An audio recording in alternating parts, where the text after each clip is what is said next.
e este é o Educação Financeira para a Vida, o seu podcast sobre finanças e espiritualidade. Meu querido ouvinte, minha querida ouvinte, como vocês estão? Eu espero que tenham passado uma boa semana e que estejam se cuidando, pois os casos de Covid, infelizmente, estão muito altos no país. Então, cuide-se e fique em casa se você puder. Bom, galera, no episódio de hoje, nós vamos falar sobre a necessidade de uma educação financeira no contexto da família, tá? E para esse tema, a gente vai ter uma convidada muito especial, mas eu já vou contar para vocês quem é. Antes disso, é claro que eu vou chamar o membro permanente mais amado do Brasil, Augusto Martins. Olá, Ana Carolina, muito obrigado por essa acolhida. Eu achei que você ia esquecer de mim dessa vez. Jamais. A você que está nos ouvindo, bom dia, boa tarde, boa noite ou boa madrugada. Se você está aí dirigindo, por favor, utilize o cinto de segurança, utilize álcool em gel, máscara. Tome cuidado, viu?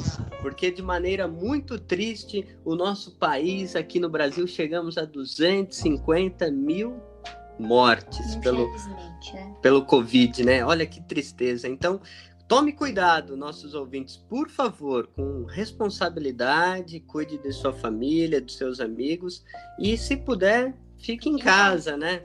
Para você que está limpando a casa, está no trabalho, está no home office, muito obrigado por estar aqui conosco, o nosso Educação Financeira para a Vida. Muito bem, Augusto. Olha, gente, então para começar o tema de hoje, a gente vai fazer uma introduçãozinha e com um dado que é um pouco preocupante, sabe? A falta de uma educação financeira e de planejamento também, né, gente, levou mais de 60% das famílias brasileiras a estarem endividadas. E a gente tem aí aproximadamente 25% de inadimplência, ou seja, aquelas pessoas que não conseguem honrar os seus compromissos, pagar as suas contas em dia. E diante disso, né, a situação da pandemia acabou agravando tudo isso, a gente já passou por auxílio, o auxílio acabou, e agora, né, que era para tudo estar, entre aspas, voltando ao normal, a gente está com uma nova crise aí, tanto financeira como de saúde, né? Diante disso, a gente se pergunta como a gente faz para praticar uma educação financeira em casa, então, com os nossos filhos, com os nossos pais, com os nossos maridos e esposas e afins. E para isso, né, Augusto, a gente tem uma convidada muito especial. Gente, eu estou muito feliz, acho que vocês perceberam, né? Exatamente, então fique conosco, educação financeira no ambiente familiar, com uma professora muito querida, uma grande amiga, e a Ana vai apresentar para vocês. Hoje teremos muitas novidades, fiquem conosco. Então, gente, a nossa convidada, ela é uma economista, né, formada pela UniOeste, ela é mestre em Teoria Econômica pela Universidade Estadual de Maringá, que é a UEM. E ela é professora de graduação no curso de Economia na UniOeste, a universidade que eu me formei, né, e também estou fazendo meu mestrado, e ela também é coordenadora de um projeto de educação financeira que vocês já conhecem, eu já falei para vocês, que é os primeiros passos em economia e cidadania. E, gente, óbvio, é minha amiga, foi minha orientadora da graduação, me ajuda para tudo que eu preciso. Professora Andréia Polizelli Sambati, seja bem-vinda à Educação Financeira para a Vida. Olá, Ana e Augusto, ouvintes do Educação Financeira para a Vida. É um prazer e uma honra estar aqui com vocês para conversar, né, para esse bate-papo que vocês estão propondo para o dia de hoje, né, falar sobre educação financeira na família. Estou muito feliz por esse momento. Muito obrigada pelo convite. E a gente tem que deixar claro aqui para os nossos ouvintes, queridos e queridas amigas que estão nos ouvindo, que nós, do Educação Financeira para a Vida, seguimos o legado da professora Andréia, da professora Mariângela e de tantas outras mulheres que, com muita coragem, defendem e ensinam a educação financeira despontando aqui no oeste do Paraná Então já deixar registrado essa informação, né, Ana? Sim, nosso agradecimento à professora Andréia, Mariângela e a esse projeto. A gente é como se fosse um segundos passos, né? Em economia, porque a gente acabou continuando com o FV, mas tudo começou porque existiu e existe os primeiros passos, né, gente? Então a gente agradece muito a professora Andréia e a todo mundo. Bom, para começar, então, o nosso bate-papo de hoje, eu gostaria de que a professora Andréia contasse um pouquinho da experiência dela na questão de trajetória. Como ela chegou no curso de economia e como ela se interessou por educação financeira. Como que isso chegou na sua vida, professora? Puxa vida, Ana.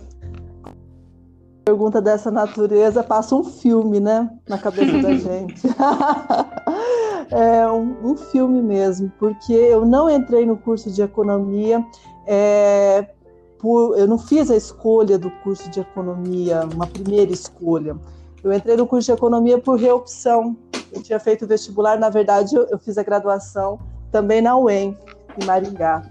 E eu fiz o vestibular, na época, para farmácia, e tinha ido bem, tinha uma pontuação boa, mas eu não passei.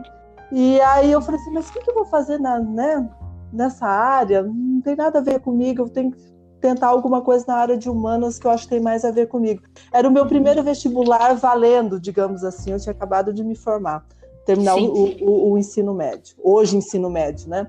Uhum. E foi muito interessante porque aí, por orientação da minha irmã, que na época já fazia o curso de administração na UEM, ela falou assim, vamos ver se tem reopção, né, de vagas.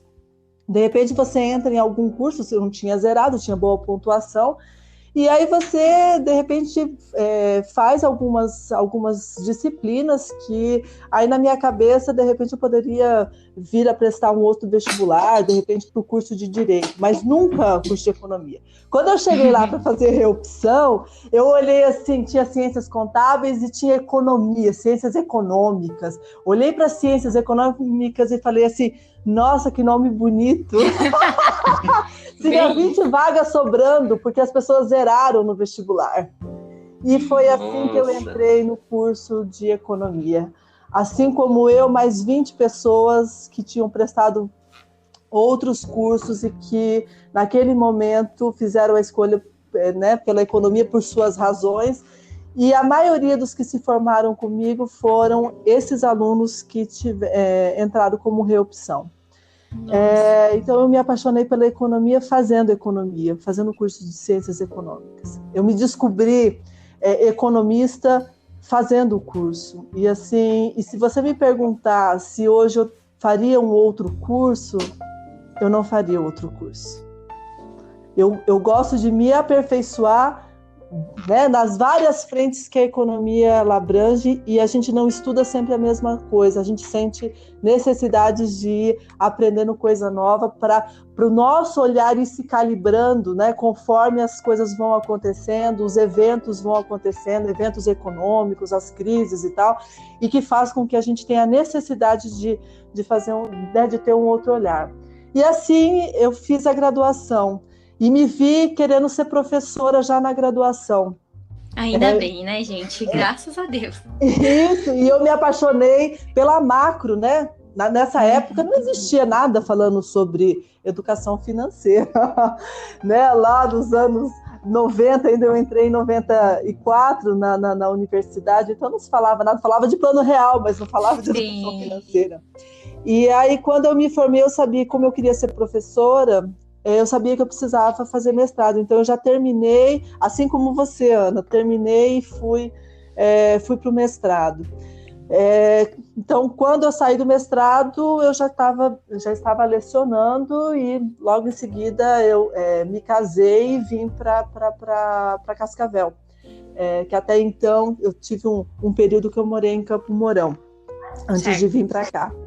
E aí, quando eu entrei na UniOeste, também não comecei trabalhando com educação financeira. Então, a princípio, eu tinha estudava outras coisas, porque a macro era muito forte na minha vida. Então, eu trabalhava a questão assim, eu tinha feito uma dissertação na área macroeconômica sobre câmbio, comportamento do câmbio no Brasil, a evolução da taxa de câmbio. Chique, né, gente? E aí, quando eu vim para cá, eu estudei um pouco mais a questão do câmbio e depois eu fui trabalhar com investimento externo direto, fazer comparativo entre Brasil e China, a questão de vulnerabilidade externa da economia brasileira, isso era muito forte na época.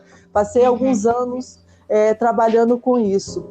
Mas aqui, na UniOeste, eu comecei a trabalhar mais diretamente com a Mariângela. Eu aprendi a extensão com a Mariângela.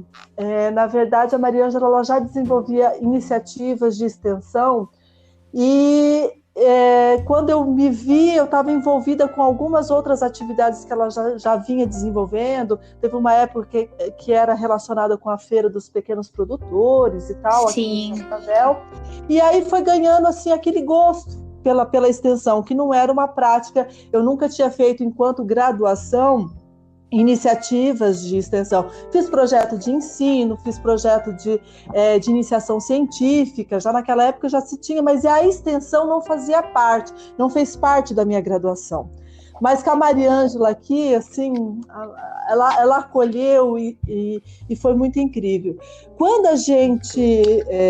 aí foi quando lá, por volta do ano 2008, a gente veio com uma ideia, amadureceu uma ideia no sentido assim de a gente podia fazer alguma coisa para tornar a economia um pouco mais palpável, palatável para as pessoas, né? A gente podia levar para as escolas alguma coisa de economia, noções de economia para as crianças.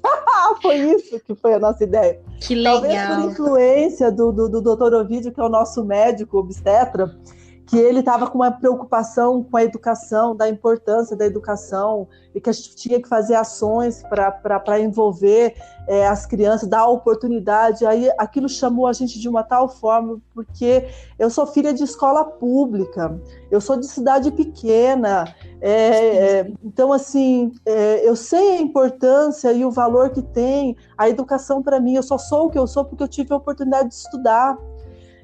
Eu tive a oportunidade de escolher, então assim, isso para mim me bateu muito forte na época, né? E nós começamos a trabalhar noções de economia, assim, mas a gente não tinha essa pretensão em relação à questão da educação financeira, porque também não se falava sobre isso ainda. Verdade. De maneira... Até poderia já ter coisas acontecendo, mas a gente não tinha esse contato e esse conhecimento. E aí então a gente começou com essas iniciativas, aqueles primeiros passos, o projeto já tinha o nome de Primeiros Passos em Economia e Cidadania, mas era voltado para o ensino, né, na rede pública, e não de educação financeira, não fazia parte.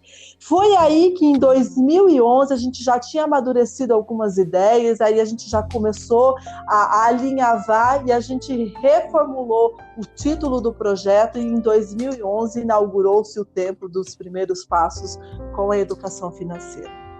E aí a nossa trajetória começou aí, e aí veio a segunda grande paixão da minha vida. Assim como a macroeconomia ela é algo que sempre me fascinou e continua me fascinando, aí veio a educação financeira, que também me fascina profundamente, porque eu acho que a gente consegue pensar em possibilidades de tornar a vida um pouco mais digna para todo mundo, através também de ações de educação financeira. Não é que ela vai resolver o problema de tudo, né? Porque a gente não consegue, pela educação financeira, ter esse alcance, mas é um dos pilares que pode nos auxiliar nesse processo de tornar a vida um pouco mais digna, com mais bem-estar para as pessoas, não só agora, né? No aqui e agora, mas também no futuro, né? Nossa, ouvintes, vocês vejam que história linda que a professora Andréia contou pra gente. E algo que chama bastante atenção no surgimento ali dos primeiros passos, na trajetória dela, é algo muito semelhante a nós, né, Augusto, na FV. Porque a gente tinha uma preocupação de levar os assuntos da economia para as comunidades, para as pessoas. se fazer entender economia, tirar esse tabu que a gente tem que economia é difícil, que só os economistas podem falar sobre isso, e efetivamente fazer esses assuntos chegarem até as pessoas, né? E aí a gente deu a nossa carinha da espiritualidade. Mas a gente tinha essa grande preocupação, né, Augusto? E o serviço como um fundamento, né? Porque o que a professora contou na sua trajetória de vida, e olha que trajetória bonita, hein? Ela traz o conhecimento a serviço. Então, quando ela diz aqui de iniciativas de extensão, lembrando que a universidade, a extensão é o serviço da universidade para a sociedade, né? A universidade é o conhecimento servindo a população, a cidadania. Então, o FV tem esses traços da característica do serviço para ajudar a romper com um círculo vicioso de perpetuação da pobreza, do consumismo desenfreado, de algo que esfola a dignidade das famílias. Então, olha que bacana, né, nossos ouvintes, a trajetória desta mulher, né, que nos inspira, né?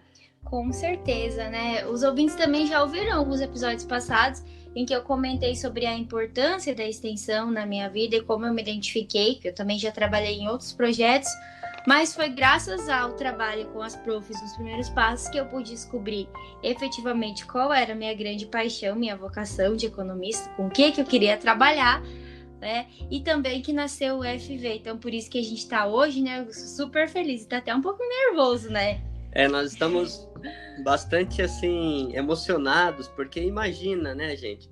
Dentro dessa esteira do Brasil, de homens e mulheres que se dedicam a essa temática da educação financeira, como Gustavo Cerbasi, Natália Arcuri, a professora Vera Rita, a Nath das Finanças. Dentro essa pleiade, né, de pessoas maravilhosas está a Andréia, Mariângela e tantas outras aqui da nossa região. Então a gente fica muito feliz de participar desse legado e dizer, professora, aí já encaminhando para uma próxima pergunta, né? Dentre tantas teorias econômicas, de pensadores, né? Por que essa identificação, né, e paixão à educação financeira? Você poderia falar um pouquinho mais sobre esse assunto? Posso sim. Antes de entrar propriamente na pergunta, eu só queria complementar aquilo que vocês estavam falando agora há pouco, que é tão bonito isso. Eu estava olhando o Educação Financeira para a Vida como, sabe assim, como um fruto. Um fruto, um braço, né, dos primeiros passos, sabe assim? Como é isso mesmo. Um desdobramento muito lindo, porque a gente já falou isso tantas vezes, tanto eu quanto a Mariângela, para vocês sabem disso, mas eu gostaria de aproveitar a oportunidade aqui e reforçar. É muito lindo a gente olhar e falar assim, em algum momento você fez um trabalho e esse trabalho tocou alguém de alguma forma. E aí a gente tem o quê? A gente tem uma extensão de tudo isso, né? E a gente olhar e falar assim que vocês vão muito mais, né? Vocês estão voando muito... hoje vocês têm um alcance muito maior do que a gente tem nos primeiros passos.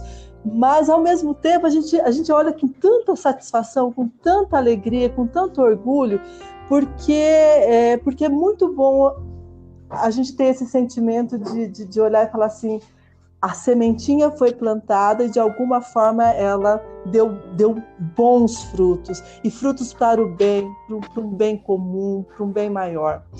E aí eu gostaria de falar o seguinte, Augusto, você me perguntou dessa questão das teorias e tal. Na verdade, eu acho que a gente a educação financeira nos faz voltar muito para a essência do que é economia, né? A ideia de por que a gente tem que fazer escolhas. Será que né, a gente faz escolhas por quê? Porque a gente não tem recursos disponíveis para tudo.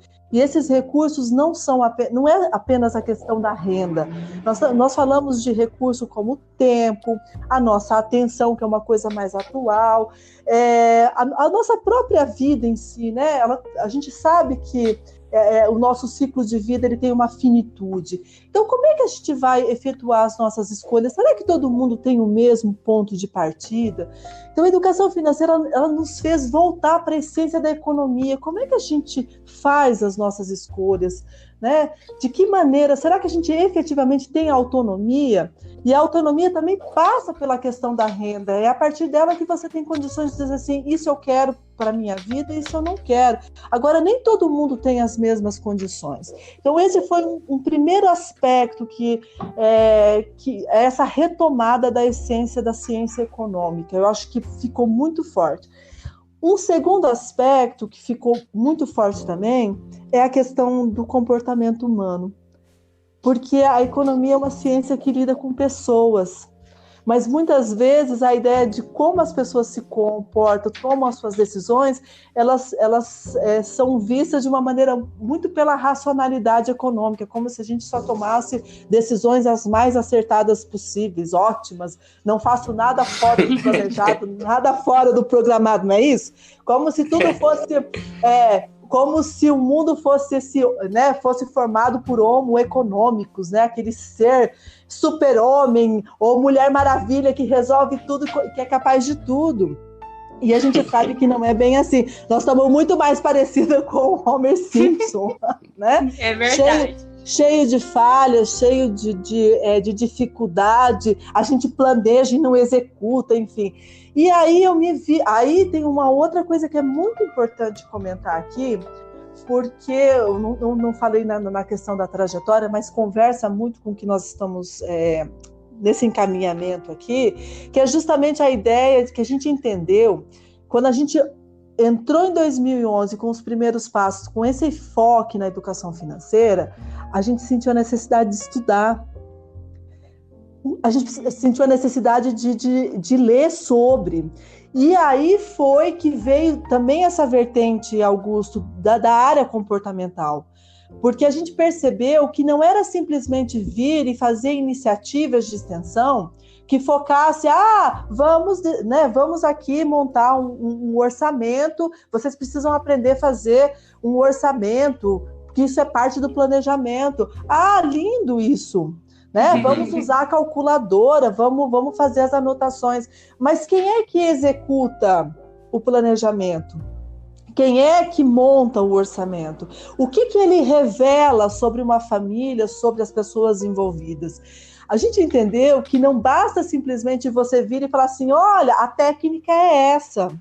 Mas quem usa a técnica precisa se autoconhecer. E aí foi que veio toda essa necessidade de estudar sobre a questão comportamental. Desde a psicologia econômica, isso tudo foi uma descoberta para a gente. Não foi em sala de aula, Augusto, na verdade foi em sala de aula também, porque junto com a iniciativa de extensão, a gente, em 2012, começou a oferecer a disciplina optativa no curso aqui de economia, de educação financeira. E aí, esse curso, né, essa disciplina veio também como um braço para os primeiros passos.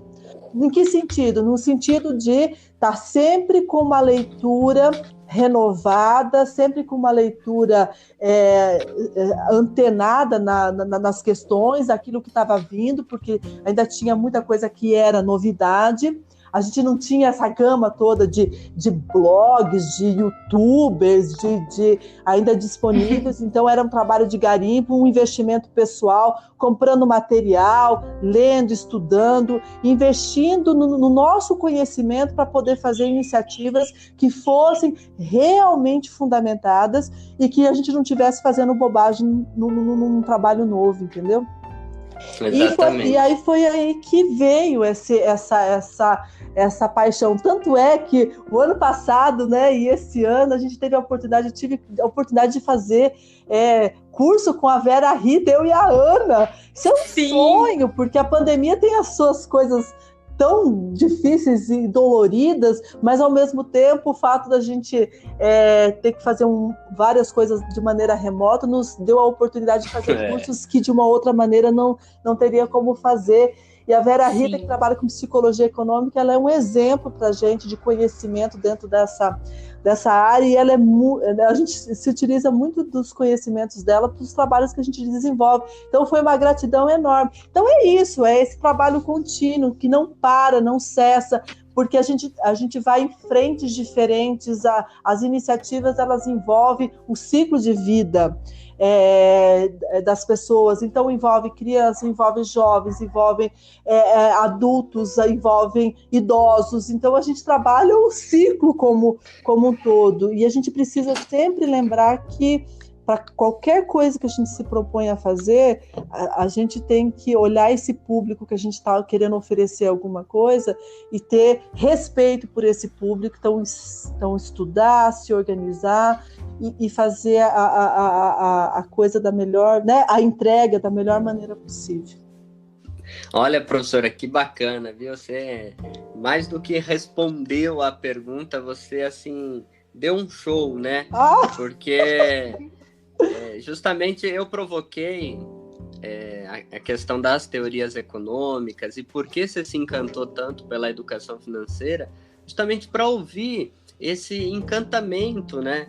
Porque, querendo ou não, a gente tem que admitir que a educação financeira ela passa por vários processos, né, ao longo da história aqui no Brasil, de preconceitos, de não valorização, de uma coisa assim meio marginal, de pouca relevância, haja vista que não está em todas as grades curriculares dos cursos do Brasil inteiro, que está agora começando a ser inserido nas escolas públicas, até na formação do próprio economista. Eu não sou economista de formação, né? Sim. Fiz filosofia, teologia e uma pós em análise comportamental e clínica, justamente porque o FV traz essa vertente da economia comportamental. Eu e a Ana, a gente se especializou por isso. Sim. Então, é muito bom ouvir da sua boca que a educação financeira traz a essência do que é a ciência econômica, né?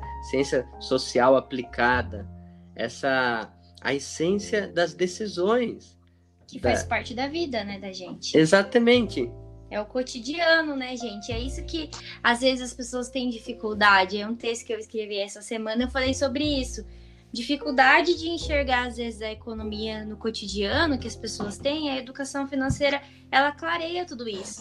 Porque traz para a sua vida, né? Se vocês me permitem, o Augusto até falou assim, a questão das escolas, né? Vocês sabem que desde 2005 tem um documento da Organização para a Cooperação e Desenvolvimento Econômico, a OCDE, que é o carro-chefe, né, das orientações que são dadas aos países que adotam os princípios e práticas de educação financeira, porque essa discussão de educação financeira não é só aqui no Brasil, tanto é que vocês estão fazendo um trabalho que tem um âmbito internacional. Tamanha a necessidade dessa discussão, porque as especificidades que a gente tem entre os países é muito distinto, e o nível de desenvolvimento econômico também é muito distinto, que também tem impactos no alcance que a gente vai ter daquilo que se propõe de educação financeira. E dentro desses princípios tem a ideia de que, olha, a educação financeira precisa começar nas escolas. E aí depois, em 2012, saiu um documento dizendo, da OCDE também,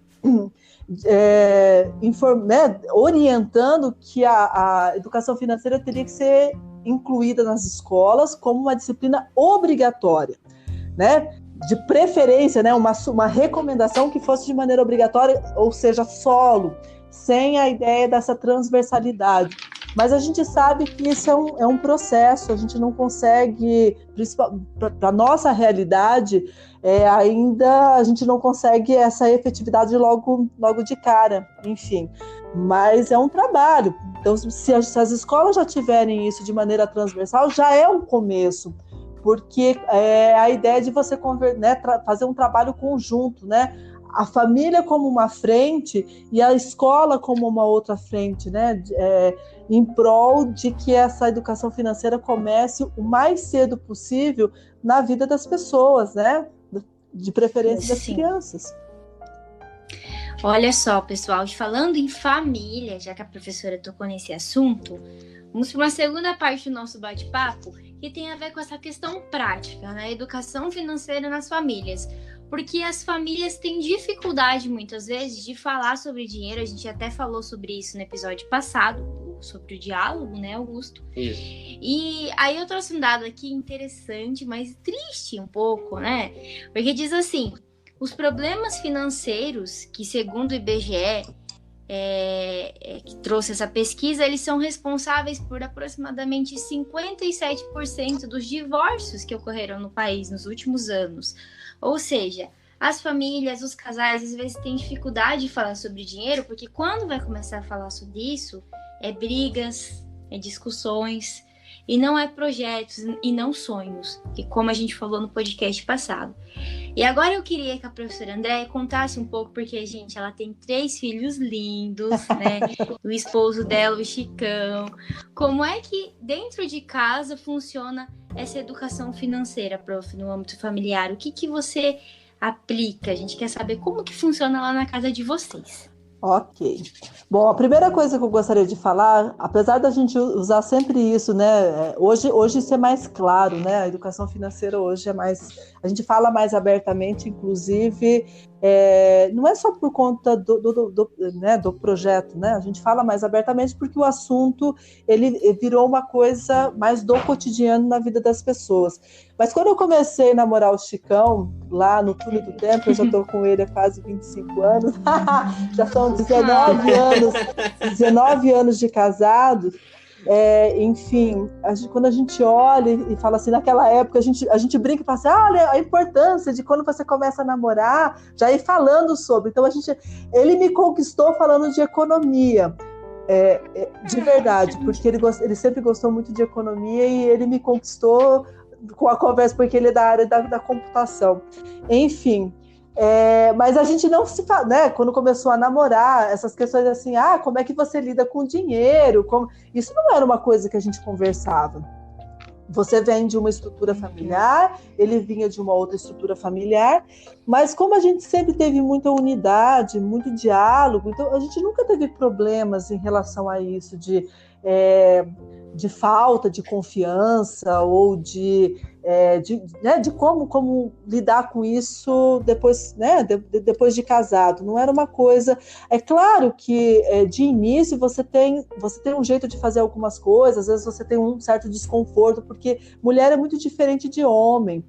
Então, às vezes, aquelas coisas que eu gostava de comprar, às vezes uma roupa, um negócio. Na época que eu não tinha filhos, apesar de ser economista, eu nem trabalhava ainda com educação financeira, eu sempre brincava, falava assim, olha, esse negócio de ser economista e ser mulher não tem uma relação muito direta. E às vezes eu olhava alguma coisa, gostava, comprava, enfim... Nessa época eu tinha um pouco de constrangimento, às vezes de apresentar, ou mostrar uma nota, alguma coisa de coisas que eu comprava, enfim. Por quê? Porque justamente dessa coisa que é o tabu que se tem, né? A gente fica assim, porque as escolhas às vezes sofrem julgamentos, né? Aquilo que para você é importante pode não ser importante para outra pessoa. Então, de repente, você pagar tanto num sapato ou numa roupa pode gerar um desconforto no casal, assim como o homem pode gostar de outras coisas, e às vezes de ferramenta, que é o caso do Chicão, que gosta tanto de ferramenta, e eu posso, podia na época já olhar e falar assim, como assim você comprou uma ferramenta dessa magnitude? Mas isso é para mostrar que a gente tem que essas coisas elas fazem parte do processo, porque a gente tem criação distintas. O lidar com dinheiro inicialmente, como não vem no ensino formal, isso é uma coisa que está em construção, a gente aprende isso com os exemplos que a gente tem. Do jeito que é o lidar com aquilo que você vivenciou, com aquilo que você pôde ter acesso, com aquilo que você não pôde ter acesso. Nunca me faltou nada, mas a gente tinha uma vida muito simples. E a gente dividia muito as coisas, porque eu tenho mais 2 irmãs, então minha mãe é costureira. A gente tinha aquela ideia, olha, comprava os tecidos uma vez por ano. Meu pai é agricultor, então fazia colheita, comprava, minha mãe fazia as roupas nossas e tal. Não tinha essa coisa de comprar roupa, por exemplo. Talvez por isso que depois, quando eu comecei a ter a renda, era uma coisa que me fascinava. Eu poder escolher uma coisa pronta, sabe assim?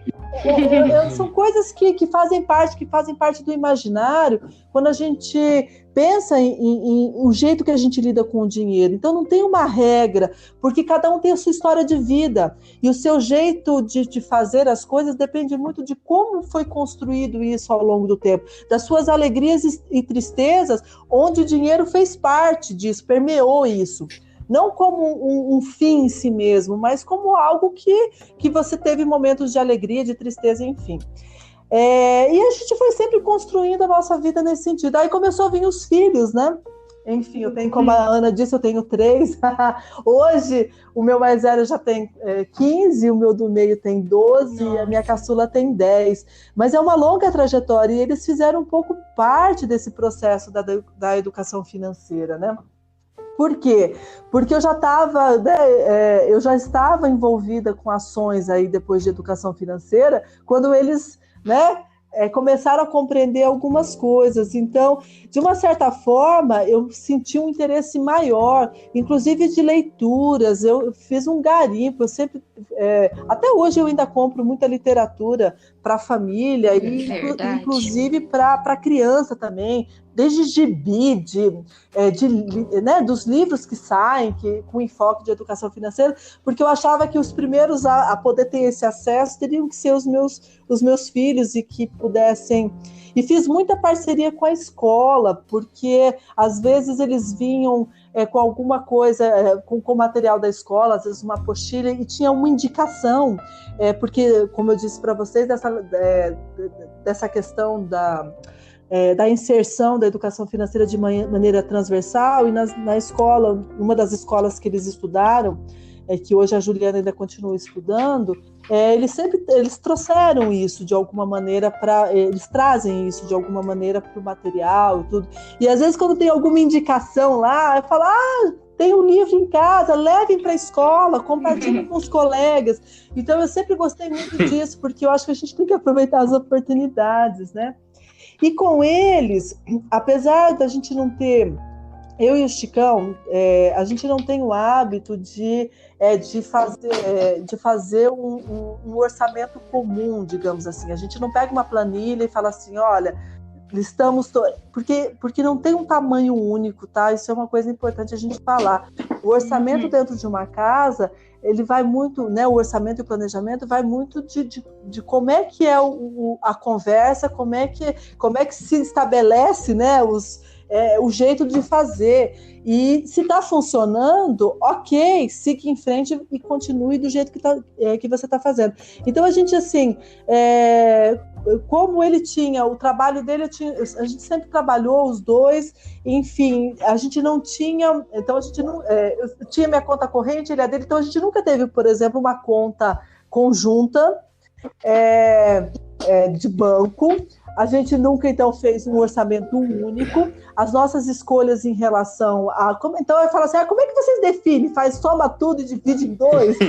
Não é assim, porque as nossas rendas, elas são diferentes, né? Ele tem um salário e eu tenho o meu. A gente não ganha igual. Aí, o que a gente faz? A gente distribui, compatível com quanto cada um ganha. Então, você paga essas coisas, eu pago essas e ok. Porque nós somos uma família. Né? E quando a gente tem filhos, sobra para todo mundo. Não tem mágica. Então ele vai. Aí eu sempre brinco, eu falo, ele vai em umas frentes e eu vou em outras. E nós estamos a gente tem a mesma unidade.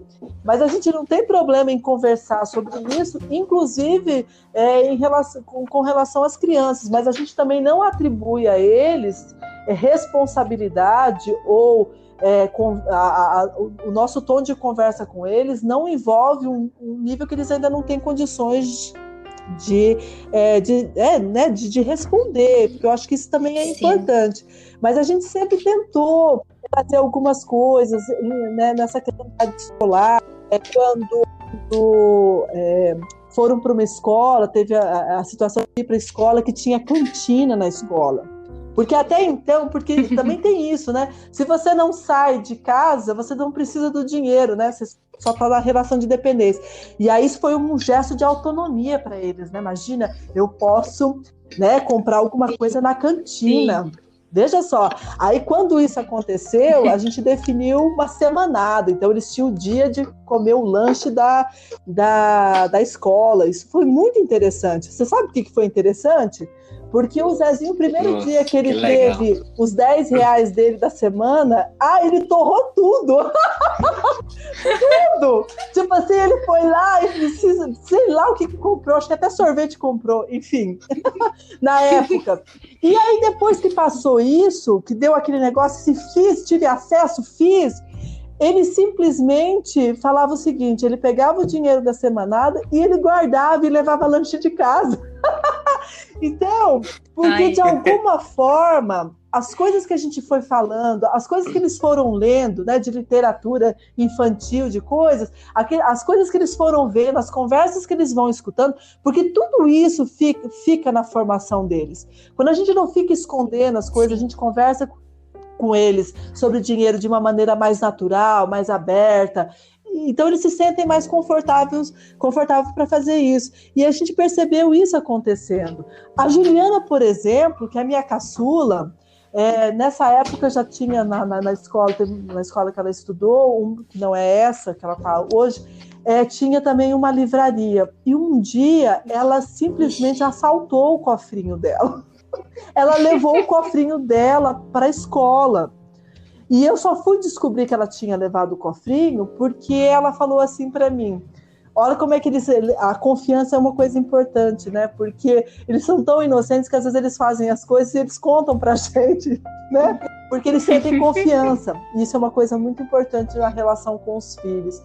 E ela disse para mim assim, era um dia que ela tinha aula de manhã e depois ela voltava à tarde para a escola. Falou assim, mãe, eu vou levar de novo o meu cofrinho para a escola. Aí eu disse assim, como assim você vai levar o seu cofrinho? Sim, eu vou levar meu cofrinho porque eu já levei de manhã e eu fui lá na livraria e comprei algumas coisas. Falei, mas o que você comprou? E ela tirou uma sacola cheia de coisas.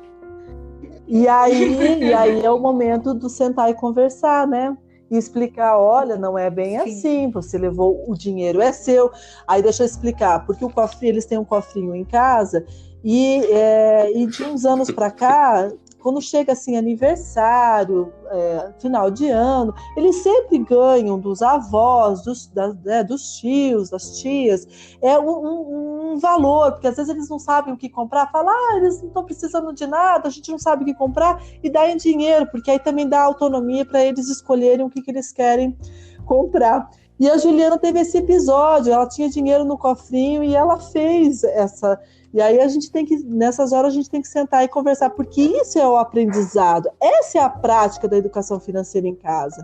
Então, assim, e aí eu conversei com ela, olha, agora por um tempo o dinheiro, foi na época a opção que eu encontrei, olha, por um tempo o teu dinheiro da semanada vai voltar para o teu cofrinho para restabelecer o que foi utilizado de uma maneira que você não tinha parado para pensar. O dinheiro é seu, não tem problema algum. Mas aí eu expliquei para ela, mas lembra que qual é o princípio que a gente usa aqui em casa? Antes de comprar alguma coisa, a gente pesquisa o preço. Isso é uma coisa muito que eles já têm muito forte na vida deles, independente de qual seja. Eles falam assim, mãe, eu já pesquisei. Então, antes da gente sair para comprar alguma coisa, se for em loja física, porque hoje a gente compra muita coisa pela internet, né?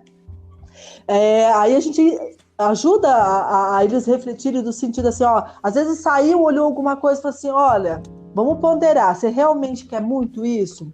Dá para a gente esperar chegar em casa, pesquisar e ver se você não compra com um preço melhor? Porque a gente não fica proibindo eles de usarem o dinheiro que é deles, entendeu? Mas a gente vai tentando orientar para usar de uma maneira mais adequada, para que possa valer mais, assim, sabe? Que possa fazer... De maneira consciente. Isso, fazer mais com o dinheiro. E, assim, uma outra coisa que eu gosto muito de comentar, assim, porque eu acho bem bacana, é que eles se unem. eles fazem coisas coletivas.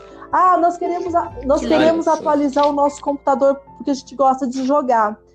Aí eles vão lá, eles contam o que eles têm no cofrinho e falam assim, olha, a gente tem tanto, dá para fazer? Olha. Vocês ajudam? E às vezes eles pedem para a gente e tal. Podemos pensar? Então eles têm objetivos comuns. E eu acho isso muito... Olha só. É muito legal, porque é uma construção positiva, né? Que você olha o dinheiro como um meio, né? De fazer algumas coisas. E assim, educação financeira não é só lidar com dinheiro, né? Educação financeira também é lidar com os valores de vida. Uma coisa que eu e o Chicão, assim, a gente foca muito e a gente, como se diz, a gente batalha muito para que eles entendam o que é importante, sabe? Que tenham claro a noção do que cada um gosta, do que é, o que cabe para a vida da gente, para a nossa realidade, o que não cabe, o que não tem nada a ver com a nossa vida. A Juliana, essa semana, comentou assim, né? Ela chegou em casa e falou assim, ai, mãe, na minha escola tem amiguinhos que falam assim, eu já fui pra Disney, eu já fui não sei o que, e outro fala, já fui parece que uma vez. Aí ela vira e fala assim, pois é, mãe, só que ninguém conhece Prudentópolis. Porque ela amou Prudentópolis, entendeu? A gente amou, foi uma viagem de uma semana que a gente amou, foi assim incrível para a família. Então a gente não tem nos nossos projetos ir para Disney, mas a gente foi aqui no Paraná ver cachoeira, andar no meio do mato. Mas isso foi tão incrível, criou uma experiência para eles tão gratificante de ver o Zezinho superando as dificuldades, assim, às vezes, sabe, assim, os próprios limites. Isso foi nos fortaleceu tanto enquanto família, porque nem tudo que a gente faz na vida, e a educação financeira também vem para trazer essa reflexão, envolve dinheiro. Né? A gente, se os teus passeios, se tudo aquilo que você faz em família for só de consumo, talvez você não consiga acho que trazer né, os elementos que são mais essenciais desse equilíbrio que a gente precisa estabelecer com o dinheiro ao longo da vida. Mas quando a gente faz coisas com os filhos da gente que ficam guardados na memória deles e que nem sempre envolve o dinheiro, é de uma satisfação, de uma gratificação. Às vezes é aquele passeio que você faz de bicicleta, que, olha, gasta uma energia danada, mas lá no final você fala assim, bom, então nós vamos levar para casa, né, o sorvete, né, o açaí, enfim, aí quando a gente chegar em casa, olha, a gente andou junto, fizemos um esforço, então, legal, a gente vai poder. Ou, às vezes, alguma coisa que eles querem, um jogo novo, olha, mas se a gente for lá e a gente voltar, ok, né, vai ser possível fazer isso. Como ensino para quem né, se faça as coisas enfim, então isso é muito, muito bacana, porque são sementes que a gente vai plantando. Novamente, são sementes, né? Que a gente espera que dê frutos, que os filhos da gente, né, saibam lidar melhor, saibam se conhecer, entendam quais são as suas reais necessidades. Não significa que eles vão acertar todas as escolhas, a gente não está aqui para resolver tudo isso, mas a gente está aqui para dar uma orientada, né? Enquanto pai e mãe, a gente quer o melhor para eles, né? Com certeza. Nossa, gente, olha quanta história e quanta vivência lindas que a gente ouviu hoje. E agora, para finalizar, não poderia faltar, é claro, né? A espiritualidade. E aí eu queria que você, Augusto, falasse pra gente o que você trouxe de bonito para nós hoje. Bem, tudo aquilo que a professora trouxe está permeado, recheado de sentido, de espiritualidade, de significado, né?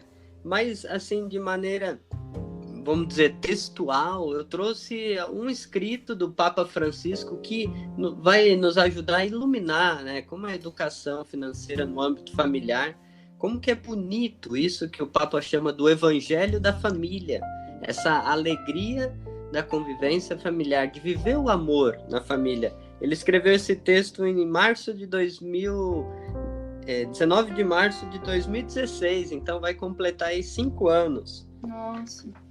O título é Amores Letícia. A gente já citou outras vezes aqui, para você, né, nossos ouvintes, uma exortação apostólica pós-sinodal, ou seja, teve um encontro de bispos e também de casais, homens e mulheres do mundo inteiro, no Vaticano, e eles conversaram sobre a família no mundo atual. E o título é Amores Letícia, a alegria do amor, sobre o amor na família. E no capítulo 5 e 6, tem uma parte do que a professora Andréa falou, olha que interessante, né? A convivência entre os irmãos, no número 194, é a escola da fraternidade, é a escola da sociabilidade. Ter um irmão é a arte da convivência, do carinho, do cuidado com o mais fraco. O afeto da educação familiar vai formando o nosso caráter, nossa personalidade de uma maneira tão bonita, né? E o Papa diz até assim, e quem é filho único? Olha, pede para os pais que não criem seus filhos isolados, sozinhos, justamente o que a professora trouxe, né? Essa convivência entre eles, do ponto de vista da educação financeira, como tem a troca, o cuidado, o carinho, o afeto. A família, portanto, é uma escola, a escola da fraternidade, a escola da sociabilidade, como conviver em sociedade. A família é a primeira escola de civilidade, né? Com certeza. Muito lindo, gente. Eu amei. E o que mais, Augusto, que nós temos? E diante da questão financeira, nós não poderíamos deixar de citar aqui, né, as crises. No número 232, o Papa diz: a história de uma família está marcada por crises de todos os gêneros, né? As crises são parte da dramática beleza do âmbito familiar. E também as crises financeiras devem ser superadas como um momento de oportunidade, uma boa notícia, ele diz. Nós precisamos afinar nossos ouvidos. No episódio anterior falamos sobre diálogo. Diálogo é um antídoto para as crises financeiras. Sim. Então, e para finalizar, desses trechos que eu separei, no número 315, o Papa Francisco afirma: a espiritualidade do amor familiar é feita de milhares de gestos reais e concretos. Repetindo, a espiritualidade do amor familiar é feita de milhares de gestos reais e concretos. Portanto, a educação financeira, o diálogo, o respeito, o amor é um aprendizado constante na família. E olha que bonito, lindo, né? Adorei. Nossa, gente. Então, galera, esse foi o nosso episódio de hoje. Agora a gente vai convidar a professora André, então, para fazer a fala final dela, deixar uma mensagem. Fique à vontade, professora. Puxa vida, depois desse momento de espiritualidade do Augusto, né? O que mais eu posso dizer, né? Ele, né, falou do diálogo, como é importante o diálogo em família, né? Como é importante esse processo contínuo de aprendizado, de união, de enfrentamento das crises, né? A vida da gente não segue, eu costumo dizer que a nossa vida não segue uma trajetória linear, assim como a economia não segue uma trajetória linear, e a gente precisa realmente ter diálogo, compreender quais são as nossas prioridades, entender o que cabe para a vida da gente, o que não cabe, e isso só acontece quando a gente se permite esse autoconhecimento, né? Olhar para quem está do nosso lado, olhar para cada um dos filhos que a gente tem, porque nenhum é igual ao outro. Então, às vezes, um vai lidar de um jeito, a educação pode ser a mesma, mas as personalidades de cada um, né? Cada um tem a sua personalidade. Então, assim, é tão rico tudo isso, né? A gente olhar essas especificidades, entender que nós fazemos parte de um conjunto maior, e a família é um conjunto, né? Que precisa ser cuidado, que precisa ser regado com amor, com respeito, com bons ensinamentos, com valores, valores que eles vão carregar para o resto da vida, né? Porque se a gente não ensinar em casa, a vida vai ensinar, e talvez de uma maneira que não seja o mais adequado. Enfim, olha, eu gostaria realmente de agradecer esse espaço, esse tempo de conversa, acho que de boa conversa. Eu me alonguei um monte, né? Vocês me perdoem, mas assim, me senti muito, muito, muito à vontade, muito acolhida nesse tempo. A minha gratidão a vocês é imensa, assim. Foi uma alegria esse momento aqui. Muito, muito obrigado. E aos ouvintes, né, do Educação Financeira para a Vida, até uma outra oportunidade. Ai, adorei, gente. Olha, a professora já está aí anunciando que ela vai voltar aí nos anos. Agora que eu aprendi, né? Agora que eu fui batizada. No mundo dos podcasters, a gente vai receber você de novo. Exatamente. E fazendo menção ao seu filho, né? Esse aqui é o EFV, o seu podcast, o seu programa de rádio gravado mais amado do mundo inteiro, né? Nós já estamos aí em 5 continentes, 30 países, e você que está nos ouvindo, muito obrigado pelo seu carinho, sua atenção. Se você gostou desse bate-papo, olha, como eu gostaria que você compartilhasse com aquela pessoa que você diria, nossa, esse conteúdo vai ajudar aquela família, vai ajudar o meu amigo, a minha amiga. Compartilhe com seus amigos, com seus professores, familiares. E hoje o beijo especial vai para Portugal. Queria mandar um beijo especial para Portugal, os nossos ouvintes de Portugal, nossos queridos irmãos, especialmente para os que estão na cidade de Porto, como é o caso do meu primo Lucas, que está tão longe. Nós estamos com muita saudade, viu, Lucas? Um beijo para você, obrigado por ouvir nosso podcast. Ele também tem um podcast de descobrir sobre robótica. Em breve vai estar por aí. Vamos divulgar. E um beijo para os nossos amigos de Portugal, da Economia de Francisco. Sim. Estamos aí. Muito obrigado pelo seu carinho. Agradecemos a professora Andréia por todo o ensinamento, compartilhando a experiência de vida e espalhando a educação financeira por onde anda, né? Com certeza, prof. Muito obrigada. Um beijo grande e lembre-se sempre,